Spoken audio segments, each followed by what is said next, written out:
నరేంద్ర మోడీ గారి నాయకత్వంలో ఎన్డీఏ కూటమి రాష్ట్ర వ్యాప్తంగా దేశవ్యాప్తంగా ఈరోజు వాజ్పేయి గారి జయంతి ఉత్సవాలు ఏర్పాటు చేసినందుకు ఈరోజు రాజంపేట పట్టణంలో కూడా ఈ కార్యక్రమాన్ని ఏర్పాటు చేసినటువంటి రాష్ట్ర కార్యదర్శి నాగోతు రమేష్ నాయుడు గారి ఆధ్వర్యంలో ముఖ్య అతిథిగా చేసినటువంటి Janasena party Rajampet parliament in charge Ellattu Srinivasaraju గారికి, రాష్ట్ర కార్యవర్గ సభ్యులు పోతుగుంట రమేష్ నాయుడు గారికి, కౌన్సిలర్లు, భారతీయ జనతా పార్టీ, జనసేన, తెలుగుదేశం పార్టీ నాయకులు, కార్యకర్తలు అందరికీ కూడా హృదయపూర్వక నమస్కారాలు తెలియజేస్తూ ఈ కార్యక్రమాన్ని ఉద్దేశించి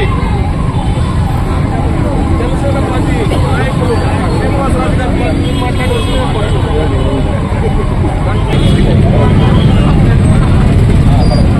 భారతదేశ మాజీ ప్రధానమంత్రి, భారతీయ జనతా పార్టీ వ్యవస్థాపక అధ్యక్షులు శ్రీ అటల్ బిహారీ వాజ్పేయి గారి శత జయంతి 100 సంవత్సరాలు పూర్తయింది. వారి జయంతి సందర్భంగా ఈరోజు రాజంపేటలోని వారి చిత్రపటానికి ఎన్డీఏ నాయకులందరితో కలిసి పుష్పాంజలి ఘటించడం. వాజ్పేయి గారు మన దేశం ఎప్పుడు శాంతి మంత్రమే కాదు, యుద్ధ తంత్రంలో కూడా మనం గెలిచి నిరూపించిన గొప్ప వ్యక్తి అటల్ బిహారీ వాజ్పేయి గారు. సుపరిపాలన కాంగ్రెస్ ఏతర వ్యక్తుల్లో 5 సంవత్సరాలు పూర్తిగా పరిపాలించిన వ్యక్తి అటల్ బిహారీ వాజ్పేయి. ఆనాడు వారు ప్రవేశపెట్టిన అనేక పథకాలు ప్రజలకు ఎంతో ఉపయోగపడ్డాయి. ముఖ్యంగా ఈ జాతీయ 4 రహదారులు కానీ, టెలికమ్యూనికేషన్ వ్యవస్థ కానీ, శాస్త్ర సాంకేతిక విషయాలు కానీ, మన దేశం సైంటిఫిక్గా లేదా రక్షణ రంగంలో బలంగా ఉండాలనే ఉద్దేశంతో పరీక్షలు, పోఖ్రాన్లో పరీక్షల వ్యవహారంలో కానీ ఇలా దేశం అన్ని రంగాల్లో ముందుకు తీసుకుపోవడానికి వారు చేసిన కృషి ఎంతో విలువైనది. అందువల్లే నరేంద్ర మోడీ గారు అధికారంలోకి వచ్చిన తర్వాత వాజ్పేయి గారి జన్మదినాన్ని సుపరిపాలనా దివస్గా ఈరోజు దేశవ్యాప్తంగా వారి జన్మదినాన్ని పురస్కరించుకొని జరుపుకుంటున్నాం. మరొకసారి వారికి శతకోటి వందనాలు. జై హింద్.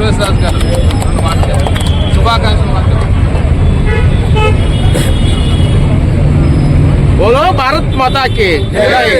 ఈరోజు యావత్ జాతి సుపరిపాలన దివస్ పేరుతో భారతీయ జనతా పార్టీ కేంద్ర నాయకత్వం ఇచ్చిన పిలుపు మేరకు భారతీయ జనతా పార్టీ శ్రేణులందరూ కూడా మరి అదేవిధంగా రాష్ట్రంలో ఎన్డీఏ మరి పక్షాలన్నీ కలిసి కూడా సూరుద్భావంతో ఈ కార్యక్రమం ఈరోజు జరుపుకుంటున్నాం. ఈ కార్యక్రమానికి ఇచ్చేసినటువంటి మరి ముఖ్య అతిథులు నాగోతు రమేష్ నాయుడు గారికి, అదేవిధంగా జనసేన పార్టీ పార్లమెంటు అధ్యక్షులు శ్రీ శ్రీనివాసరాజు గారికి, మరి ఇతర నాయకులందరికీ కూడా ముందుగా ధన్యవాదాలు తెలియజేస్తూ ఈరోజు భారతీయ జనతా పార్టీ మనం చూస్తున్నాం 2001లో 1999 నుంచి 2004 వరకు జరిగిన 5 సంవత్సరాల కాలంలో జరిగిన అభివృద్ధి, ముఖ్యంగా ఈ ప్రాంతంలో చూసుకున్నా కూడా మరి రైల్వే డబులింగ్ కానీ, ఆధునీకరణ కానీ, మరి జాతీయ రహదారి నిర్మాణం కానీ, మరి అదేవిధంగా ప్రతి పల్లెకి కూడా రోడ్ కనెక్టివిటీలు కానీ, మరి అదే విద్యుద్దీకరణ కానీ ప్రతి ఒక్కటి కూడా మరి పాలనా దక్షత మనమే స్వయంగా ఇక్కడి నుంచే చూస్తున్నాం. కాబట్టి ఈరోజు మనమంతా కూడా సుపరిపాలన దివస్గా ఈరోజు జరుపుకుంటాం. 5 ఏళ్ల పాటు మనం ఎక్కడా కూడా అవినీతి మచ్చ లేకుండా ప్రజాస్వామ్య భారతంలో అద్భుతంగా పరిపాలన చేయడం వల్ల ఈరోజు కేంద్ర ప్రభుత్వం నరేంద్ర మోడీ గారి నాయకత్వంలో సుపరిపాలన దివస్గా ఈరోజు ఈ కార్యక్రమాన్ని చేపట్టడం జరిగింది.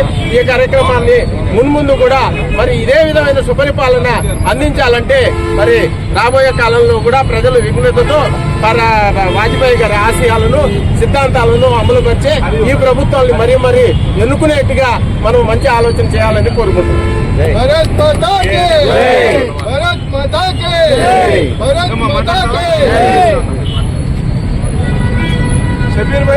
ఈరోజు భారతదేశం ముద్దుబిడ్డ శ్రీ వాజ్పేయి గారు పుట్టిన దినంగా ఈరోజు జరుపుకుంటుంటే ఇక్కడ మన యొక్క ప్రతి ఒక్క కార్యకర్తకు, నాయకులకు అందరికీ పేరు పేరున ధన్యవాదాలు తెలియజేసుకుంటాం.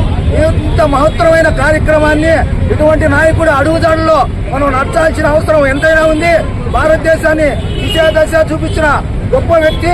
అణుబాంబు తయారు చేసి ప్రపంచానికి తెలియజేసిన, మన సత్తా తెలిపిన గొప్ప వ్యక్తి శ్రీ వాజ్పేయి గారి అడుగుదారులో నడవాలని బోలో భారత్ మాతాకి వాజ్పేయి గారి ఆశయాలు, వాజ్పేయి గారి ఆశయాలను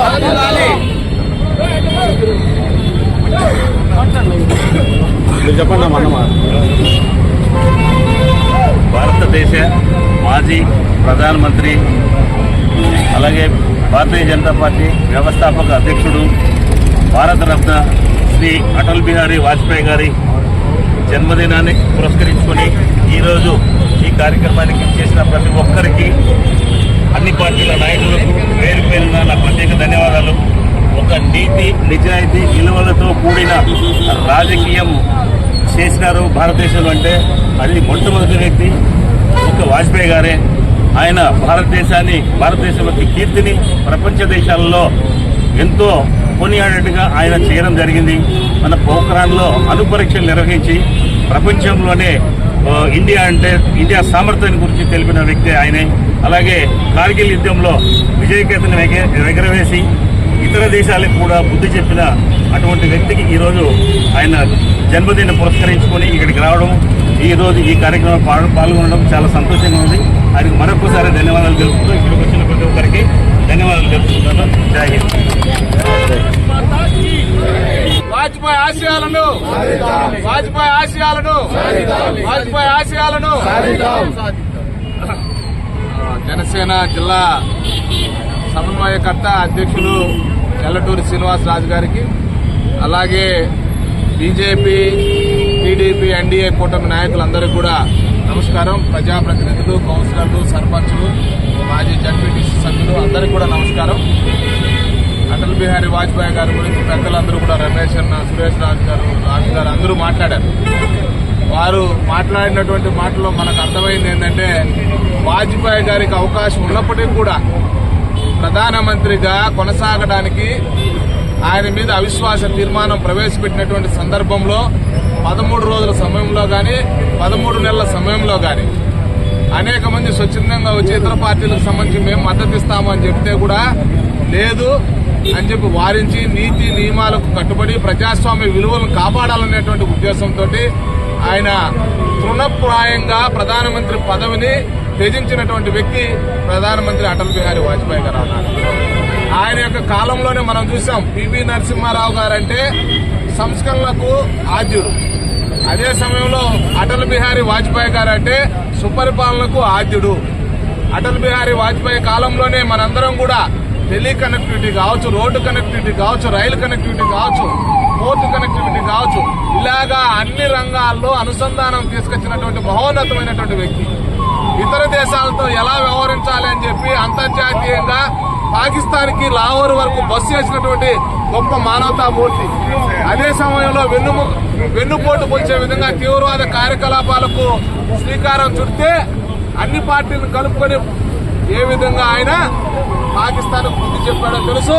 పోఖ్రాన్ పరీక్షలు జరపడం కారణంగా భారతదేశం శక్తివంతమైనటువంటి దేశం అని చెప్పి ప్రపంచానికి చాటి చెప్పాడు.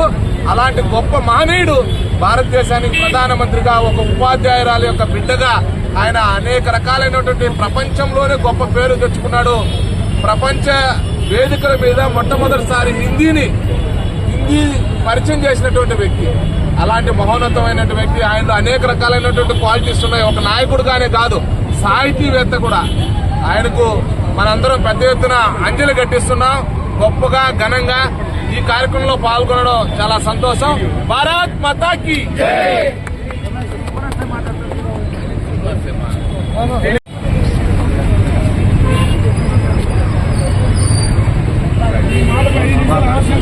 పబ్బిశెట్టి గారు 2 మాటలు చెప్పండి. కృష్ణమామ చాక్లెట్లు వాజ్పేయి చెప్పండి. పబ్బిశెట్టి గారు మహాత్ములని ఎంతో మందిని అనుకుంటా ఉంటాం. నిజమైన మహాత్ముడు ఎవరంటే అటల్ బిహారీ వాజ్పేయి. ఆయన చెప్పినటువంటి అనేక వాక్యాల్లో కొన్ని వాక్యాలు మాత్రమే. ఎవరైనా ఒక ప్రొఫెషన్లో తన కస్టమర్ను దేవుడిగా చూసుకోవాలని చెప్పి చెప్తాడు. అంటే the customer is the God in any profession. దేశానికి నాయకుడుగా ఇన్ని కోట్ల మందికి నేను ఒక నేతగా అని అనుకోకుండా ఇంతమంది ఆశీస్సులు పొందినటువంటి ఒక వ్యక్తిగా మనల్ని మనం చూసుకోవాలా. అప్పుడు మాత్రమే మనం సరైన నాయకుడు అనుకుంటాం. మనల్ని ఎన్నుకున్న తర్వాత ఏదైతే వాళ్ళకు కొన్ని మాటలు ఇచ్చుంటామో ఆ మాటలు నెరవేర్చుకునేందుకు ఎంత కష్టమైనా పడి ప్రజాసేవలో ఉండాలని అనుకుంటారు.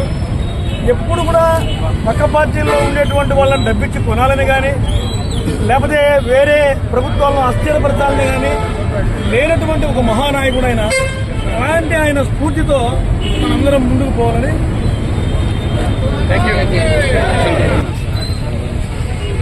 ఉన్నాడు సార్ అట్టే సాధిద్దాం వాజ్పేయి గారి ఆశయాలు సాధిద్దాం వాజ్పేయి గారి ఆశయాలు